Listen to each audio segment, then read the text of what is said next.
Hello everyone, I'm Karen from Essex Wildlife Trust, and today for my random act of wildness I'm here in my back garden to have some fun in my mud kitchen. Now when people come to my forest school or to nature tots, mud kitchen's one of the most popular activities. Why is it so much fun? Well, first it's the way it feels. The mud can be gooey and squishy, sometimes it can be hard and you can crush it and crunch it. And then you can be really creative. You can make mud pies or mud soup or mud cakes with decorations on the top. And it doesn't have to be complicated. Out on the internet there are lots of fantastic mud kitchens that have been built in different places. But I'm going to show you a really simple idea just using things that I found here in my garden or in my house. So let's come along and see what we can make today. So what do you really need when setting up a mud kitchen? Well, obviously the first thing you need is some mud. And not all mud is the same. So here in my garden I've got some different kinds of soil that I found. So here is some soil that I've dug up from my flower bed. And because of where I live, it's a bit of a mixture of clay and plant pieces.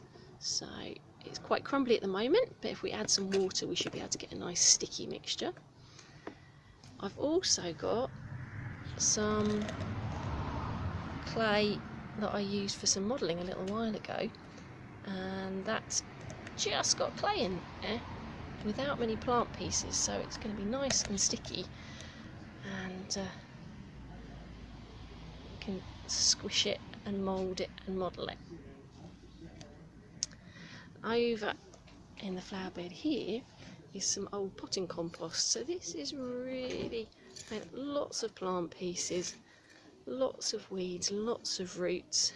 It won't really stick together, but it might be good for adding to a soup or a stew.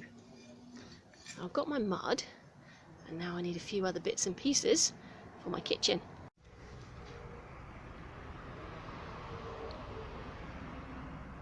So I had a little look around my garden and my kitchen to see what I could find for my mud kitchen area. You don't really need to build a table or a surface or anything, but it just add to the area to work in if you've got it. So I've used some bricks and some fence panels that I had to make a little table, and an oven to do our cooking in over here. But you could just as easily use some bricks, a wall, a log if you're out in the woods, or just use your pots and pans. Now obviously being a kitchen we need some things to cook in, so I've got an old frying pan. I've gone to my recycling bag and found some pie trays and a bowl, and then I've got some different cooking utensils. Again, these are ones that I had in the garage waiting to go out to a charity shop, so they'll all get reused here in the mud kitchen.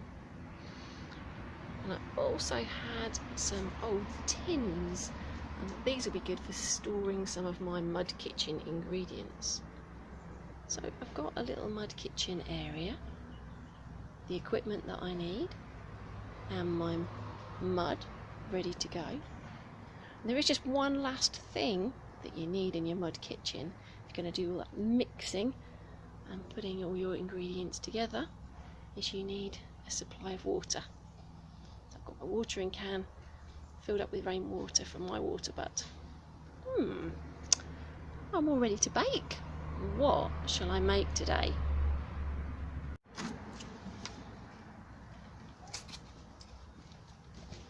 Right, so I've got some ingredients ready. I'm going to mix them up. The great thing about mud kitchens as well is the stories that you can make up when you're doing it. So I could be making cakes for a teddy bear's picnic, or soup for a feast, or maybe even I could be a wizard mixing up a potion. Oh, look at that lovely mixture for my cakes. It's delicious, doesn't it? Yeah, I've got my mud cakes ready to go in the oven. I've been around the garden, I've found some different bits and pieces to decorate my cakes with. So I found some beautiful coloured leaves. They could be a cherry on the cake, or maybe a very special one with a snail shell to decorate it. And Got some flowers that I was deadheading earlier, so I can put the flowers into my cakes as well. Lots of flowers are edible. Always check before you try and eat something though. And to give my cakes a little bit more flavour, some herbs from my garden. I've got some rosemary and some chives.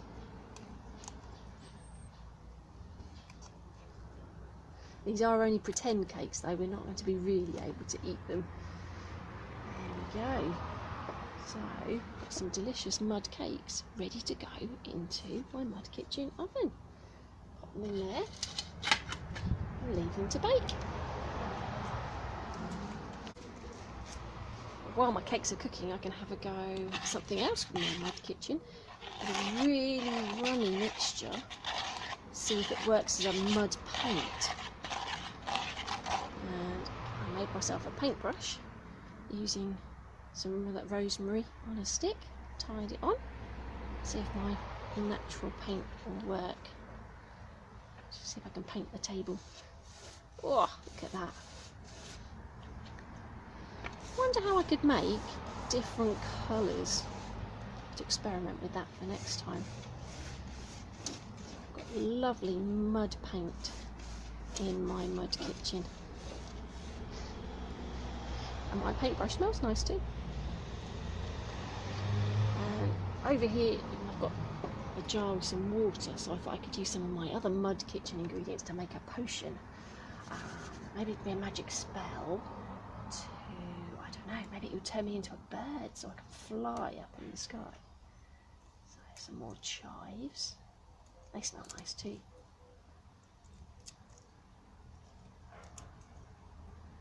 Some of my colourful leaves that I found around in the garden.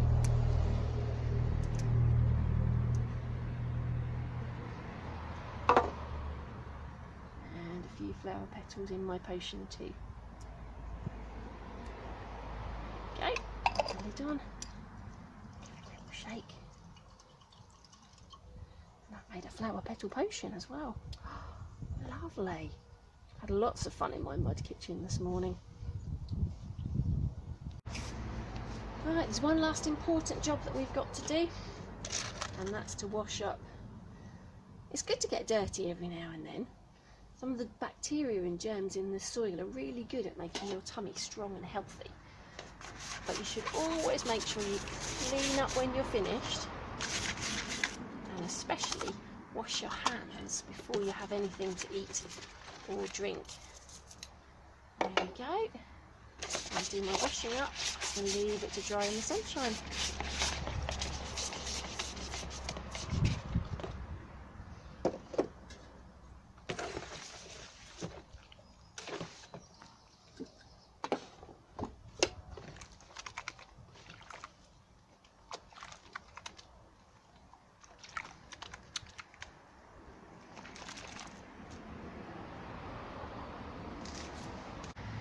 Thank you for joining me in my mud kitchen today. I hope you had fun.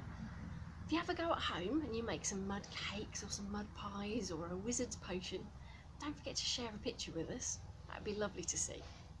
Well, enjoy the rest of your 30 days wild. Stay safe, stay wild.